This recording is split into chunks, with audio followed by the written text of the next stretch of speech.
हिस्सा आरएलपी के नेता हनुमान बेनीवाल और संसद में लोकसभा सांसद जो हमेशा सरकार के पक्ष में इतने समय से बोलते आए हैं और अब पिछले कुछ दिनों में किसान के मसले को लेकर वो सरकार के खिलाफ रहे और हाल ही में उन्होंने एनडी का वो कुनबा भी छोड़ा।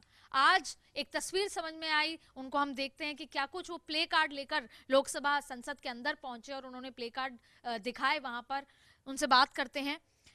बेनीवाल साहब, चाहेंगे पहले तो कि आप कौन सा प्ले कार्ड? ये तीनों काले कानून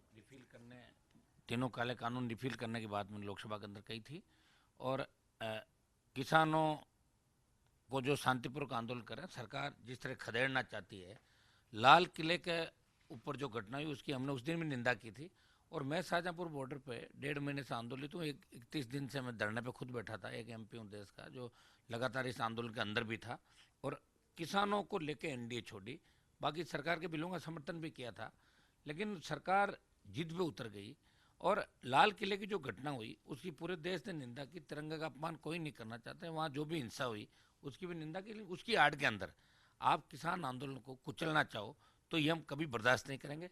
इस बात को मैंने लोकसभा के अंदर पुरजोर तरीके से, राष्ट्रपति का अभिभाषण था और राष्ट्रपति जी जब कृषि पे बात कर रहे थे कि हमने ये किया वो किया, तब हमने कहा कि आपने कुछ भी नहीं किया, आपने ढाक के 3 पात किए, कुछ नहीं किया। ये बात जोरदार ढंग से मैंने जो अपोज मेरा था वो लोकसभा के अंदर राष्ट्रपति के अभिभाषण में करके और फिर मैं लोकसभा से बाहर आ गया, मैंने वॉकआउट किया लोकसभा से। और मैं इसी तरह इन किसान बिलों के खिलाफ जब भी चाहे प्रधानमंत्री जी का बजट भाषण होगा, आगे जब बोलने का मौका होगा, तो तीनों कृषि बिलों को वापस लेना, संपूर्ण स्वामीनाथन आयोग की रिपोर्ट लागू करना है और खरीद पे गारंटी का एमएसपी पे कानून बने और जो फसलें एमएसपी के दायरे के अंदर नहीं आ रही है उनको भी लिया जाए। हमने एनडीए को सपोर्ट इसलिए किया था मोदी जी को कि हमें लगा कि जवान और किसानों की मदद करेंगे। ये हमेशा दो गुनी तिगुनी आय की बात करते हैं, लेकिन 2 साल के अंदर ऐसा कहीं लगा नहीं कि ये पार्टी किसानों के पक्ष की पार्टी है और इसीलिए हमने एनडीए का कुनबा छोड़ दिया। जहाँ किसान का सम्मान नहीं वहाँ हम नहीं रह सकते। बेनीवाल साहब, आपने इस मुद्दे को हालांकि विपक्ष ले जाता सड़क से संसद तक, लेकिन आप ले गए। आप संसद में ले गए, तमाम चीजें भी की, आपने अभिभाषण के दौरान भी तमाम बात हुई और वॉकआउट कर दिया। लेकिन एक लोकसभा सांसद होने के नाते आपसे ये बात पूछते हैं कि जो 26 जनवरी के दिन हुआ वो कितना नैतिक था?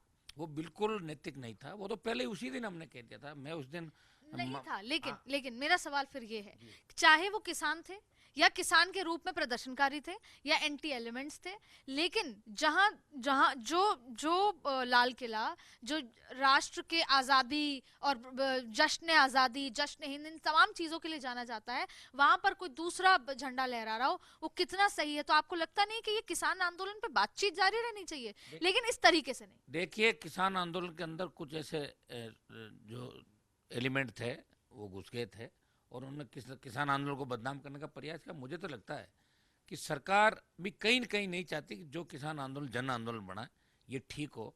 अगर सरकार चाहती तो मेरे हिसाब से तो आज सरकार ने लाल किले पर जिस तरह फोर्सेज लगाई है 2 दिन से, वो पहले भी लगा सकती थी।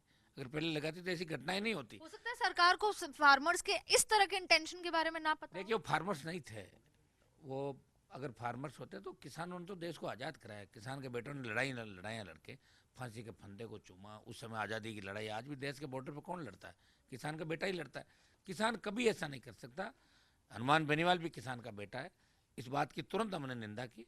मामला ट्रैक्टर परेड का था और रूट बदल के जिस तरह लाल किले की तरफ प्रदर्शनकारी गए, उनकी भी गलती थी। उनको जाना नहीं चाहता लाल किले पे और निश्चित रूप से इस आंदोलन को कमज़ोर करने के लिए अब सरकार लगी हुई है किसी न किसी तरह किसानों को हम उठा दें।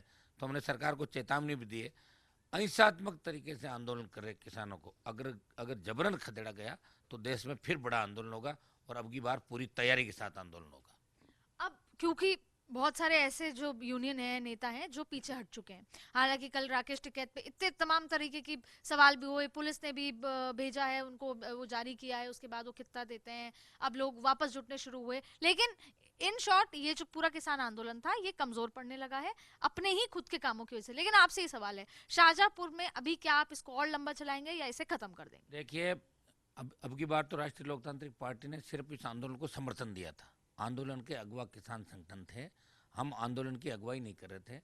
हम सिर्फ राजस्थान, जब बात चली कि राजस्थान का किसान बिलों के खिलाफ नहीं है, तब पूरे राजस्थान में जब मैं पंचायत चुनाव के अंदर गया 17 जिलों के अंदर, तब लोगों ने कहा कि किसान बिल वापस होने चाहिए, आप विरोध करो। और लोगों की मांग पे ही मैंने शाहजहाँपुर बॉर्डर पर जाम लगाया, 2 बार कूच किया, तीसरी बार ट्रैक्टर से मानेसर तक आए। और सरकार ये भूल जाए कि किसानों को थका देगी। अब राजस्थान का किसान और दूसरे प्रदेशों का किसान मजबूती से, अगर किसान आंदोलन को विफल करने का प्रयास किया गया, सरकार किसानों की मांगे मान ले, क्यों जीत करे केवल प्रधानमंत्री? 3 राज्य हैं और अगर 1.5 साल के लिए होल्ड करने के लिए कहा तो क्यों नहीं मान रहे? मैं कह रहा हूँ होल्ड करना ही बैकफुट माना। जब सरकार हारी मान रही है तो पूरी मान ले, फिर होल्ड करने का और करके क्या हो जाएगा? सरकार बैकफुट पे तो आ ही रही है ना। बेनीवाल साहब, अब ये है कि इस आंदोलन को आप कब तक चलाएंगे? अगले 15 दिन आपके संसद भी चलने वाली है, आगे की आपकी क्या रणनीति है? देखिए, हम तो ये चाहेंगे कि हिंसात्मक तरीके से आंदोलन लंबा चले, आम जन को भी परेशानी नहीं हो। ये सही बात है, इस आंदोलन की वजह से कई जगह आम जन भी परेशान है। और किसानों का यह आंदोलन विश्व का बहुत बड़ा आंदोलन बन गया था, जन आंदोलन बन गया। इससे कई लोगों के पेट में दर्द भी हुआ और उन्होंने 26 जनवरी के अंदर इस, मैं तो ये कहता हूँ एनआईए जांच करे इस मामले की पूरी, और इस प्रकरण में दोषी कौन, आखिर कौन ताकते हैं जिन्होंने इस तरह की हरकत लाल किले पे कराई। मुझे नहीं लगता कि कोई किसान और किसान का बेटा इस तरह की हरकत कर सकता है, क्योंकि हम वो लोग हैं जिन्होंने हिंसात्मक तरीके से 100 से ज़्यादा जान देने के बाद भी इस आंदोलन में डटे रहे। सब लगे हुए हैं, चारों तरफ जाम लगे हुए हैं, किसी तरह की आमजन को परेशानी भी नहीं। कहीं एम्बुलेंस जा रही है, कहीं बस जा रही है, तो उनको भी नहीं रोका, सर्विस लाइन सब जगह चल रही है। लेकिन अब अगले 15 दिन तक आप इस आंदोलन को संसद तक कैसे बुलंद करेंगे? कब तक करते रहेंगे? क्या क्या तरीका? संसद में मैं रोज उठाऊंगा इस मामले को, आप देख लेना, बुलंद कर दूंगा। आज भी किया था और करूंगा। और शाहजहाँपुर बॉर्डर में, बॉर्डर पे हमारे लोग बैठे हुए हैं आरएलपी पार्टी के, और वहाँ भी सरकार, हरियाणा सरकार ने कल कई गांव के लोगों को इकट्ठा करके और एसटीएफ के साथ उन लोगों को उठाने का प्रयास किया कि भाई इसको जाम खोलो। तो सरकार को भी ऐसी हरकतें नहीं करनी चाहिए, सरकार को शोभा नहीं देती। एक आखिरी सवाल आपसे, विधानसभा में भी आपने कई ऐसे मामले उठाए थे जब आप विधायक थे और आपके पास, आपके ऊपर कार्रवाई भी हुई 5 बार से ज्यादा। अगर आपके ऊपर कार्रवाई इस अनुशासनहीनता और तमाम चीजों को लेकर यहाँ पर होती है तो उसको फिर कैसे संसद तक पे कैसे बुलंद करेंगे? अभी तो अनुशासनहीनता करी काम मैंने, अभी कौन सी अनुशासनहीनता? ये कोई कागज लेना अनुशासनहीनता की उसमें नहीं आता। और किसानों के लिए अगर सस्पेंड होना पड़ जाए, लोकसभा सदस्यता चली जाए, जान भी देनी पड़ जाए, तो क्या दिक्कत है? इस कौम के हमारी रगों में किसानों का खून बह रहा किसान का बेटा हूँ, किसी चीज़ से पीछे नहीं हटूंगा। और इन बिलों के अंदर किसानों की जीत करा के ही मानेंगे हम। ये देश का जवान और किसान पूरे मजबूती है। दिल्ली की सरकार नहीं सोचे कि किसान चले गए, बगल के गांव के लोगों को इकट्ठा करके ले पुलिस लाठीचार्ज की, लेकिन किसानों ने जो मन में ठान लिया ना, तो उसको छोड़ेंगे नहीं। 24 में मोदी जी को वापस आने का सपना भुला देंगे किसान की लाल किले पे झंडा कैसे फहराते हैं। तो ये थे हनुमान बेनीवाल, जिन्होंने अंत में कहा कि चाहे मेरी सदस्यता जाए, चाहे कुछ भी हो, लेकिन किसानों को मैं न्याय दिला के रहूंगा, जिसमें उन्होंने साफ तौर पर प्रधानमंत्री नरेंद्र मोदी को 2024 की चुनौती भी दे डाली। कैमरा पर्सन मुकेश के साथ अदिति नागर, फर्स्ट इंडिया, दिल्ली।